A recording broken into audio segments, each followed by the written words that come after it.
ব্রাজিলের সবচেয়ে iconic jersey বলতে যেটার কথা প্রথমেই মাথায় আসে সেটা হলুদ জার্সি।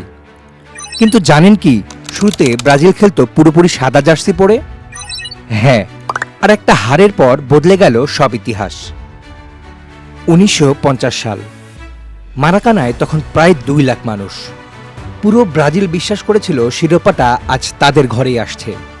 কিন্তু কেউ জানতো না এই একটা দিনের কষ্ট থেকেই জন্ম নেবে ফুটবল ইতিহাসের সবচেয়ে বিখ্যাত জার্সিটা। আর অবাক করা ব্যাপার হলো, সেদিন ব্রাজিল খেলেছিল কিন্তু সাদা জার্সি পরে, হলুদ নয়।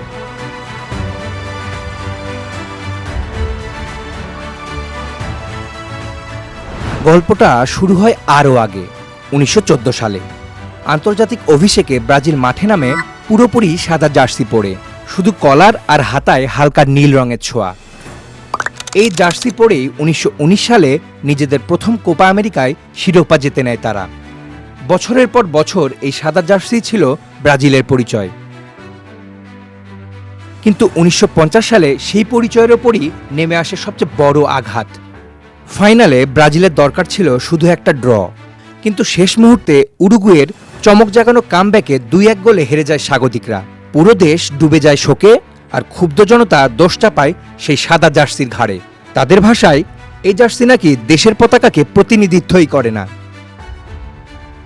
19 বছর বয়সী গার্সিয়ার ডিজাইনে প্রথম তৈরি হয় তাদের নতুন জার্সি।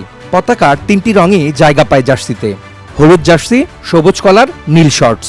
1954 বিশ্বকাপে প্রথম মাঠে নামে এই জার্সিতে। তবে ভাগ্য বদলাতে সময় বেশি লাগেনি।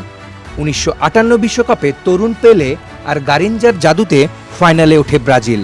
মজার বিষয়, ফাইনালের প্রতিপক্ষ সুইডেনেরও জার্সি ছিল হলুদ, তাই বাধ্য হয়ে নীল জার্সি পরেই খেলতে হয় তাদের।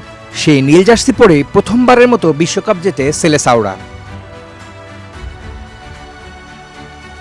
কিন্তু তারপরেও তাদের প্রথম পছন্দ হলুদ জার্সি।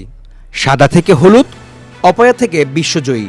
ব্রাজিলের এই জার্সি ফুটবল ইতিহাসের সবচেয়ে বড় রোমাঞ্চ।